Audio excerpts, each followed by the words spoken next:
자, 오늘은 정체성과 권위를 둘러싼 아주 첨예한 신학적 논쟁, 그 한가운데로 들어가 보려고 합니다. 아버지와 아들. 이 관계가 어떻게 거대한 충돌의 불씨가 되었을까요? 오늘 이 내용을 통해 그 근원을 한번 파헤쳐 보겠습니다. 이런 도발적인 질문으로 한번 시작해 볼까요? 만약 어떤 사람이 나타나서 자기가 창조주와 같은 존재라고 주장한다면 여러분은 어떠실 것 같나요? 오늘 우리가 살펴볼 이야기는 바로 이 어마어마한 질문에서부터 시작됩니다.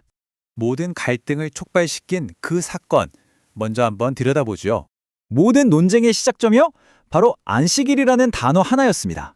당시 유대인들에게 이 날은 그냥 쉬는 날이 아니었죠. 신과의 약속이자 창조 질서의 핵심, 정말 신성한 날이었거든요. 그런데 바로 그날 어떤 일이 벌어졌고 종교 지도자들은 이걸 율법을 정면으로 어긴 사건이라고 판단한 겁니다. 여기 보시면 두 관점이 어떻게 부딪히는지 명확하게 보이죠. 지도자들한테는 이건 타협의 여지가 없는 율법 위반 문제였습니다. 흑과 백이 분명했죠. 근데 예수의 대답은 완전히 다른 차원의 이야기였어요. 내 아버지께서 일하시니 나도 일한다. 이 말은요, 나는 안식일법에서 자유롭다는 걸 넘어서 나의 일은 하나님의 일과 같다고 선언해버린 거나 마찬가지였습니다. 바로 이 지점에서 단순한 율법 논쟁이 신성모독 논란으로 폭발하게 된 거죠. 자, 그럼 예수의 주장이 어디서 나왔는지, 그 근간이 되는 아버지와의 독특한 관계를 좀 더 깊이 파고들어보죠. 이 구절이 진짜 중요합니다. 아들은 스스로 아무것도 할 수 없다. 언뜻 들으면 되게 무능력하게 들리잖아요? 근데 사실은 정반대의 의미를 담고 있습니다. 이건 아들의 모든 행동과 말이 아버지의 뜻과 완벽하게 100% 일치한다는 뜻이거든요. 그러니까 아들의 일이 곧 아버지의 일이라는 완전한 연합을 주장하는 거였죠. 그래서 여기서 나오는 핵심 개념이 바로 이 급진적 연합이라는 겁니다.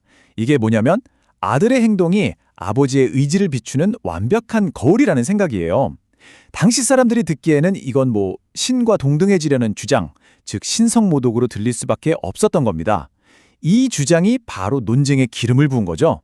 이제 논쟁의 스케일이 확 커집니다. 그냥 일을 하냐 마냐의 문제가 아니라 신의 궁극적인 권한 중 하나인 심판에 대한 주장으로 격상되거든요. 이건 정말 엄청난 선언이죠. 아버지는 이제 아무도 심판하지 않고 그 모든 권한을 아들에게 넘겨주셨다. 잠깐 생각해 보세요. 이건 단순히 권한을 좀 위임해주는 차원이 아니에요. 신의 가장 본질적인 역할 중 하나가 통째로 아들에게 넘어갔다는 뜻이니까요. 이 주장이 왜 그렇게까지 급진적이었을까요? 여기 세 가지 이유를 보면 답이 나옵니다. 단순히 심판 권한을 넘겨받는 걸 넘어서 아버지를 공경하는 것과 똑같이 아들을 공경하라고 요구하죠. 이건 기존의 모든 종교적 질서를 그냥 뿌리부터 흔들어버리는 이야기였습니다. 그러니까 신의 바로 그 자리에 아들이 나란히 서겠다고 선언한 거나 마찬가지였으니까요. 자, 이렇게까지 엄청난 주장을 했으면 당연히 증거는? 이라는 질문이 따라오겠죠. 과연 어떤 증거가 제시됐을까요? 당연히 그 말을 듣는 사람들은 증거를 대라고 했을 겁니다. 아니, 당신이 그런 존재라는 걸 우리가 어떻게 믿냐 하고요. 여기에 대해서 본문은 여러 겹으로 된 증언을 제시합니다. 마치 법정처럼 증거가 하나씩 제시되는데요. 첫째, 모두가 존경하던 예언자 세례 요한의 증언. 이건 사람이 하는 증언이죠.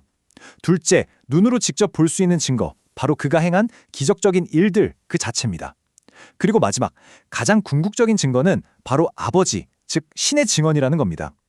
이 증언은 직접 귀로 들리는 소리가 아니라 성경과 아들의 사역을 통해 주어진다고 말하면서 인간적인 증언의 차원을 훌쩍 넘어섭니다.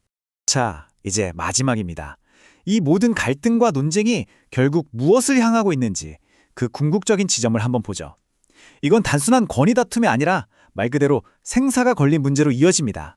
결국 이 모든 이야기의 끝에는 두 갈래 길이 놓여 있다는 겁니다.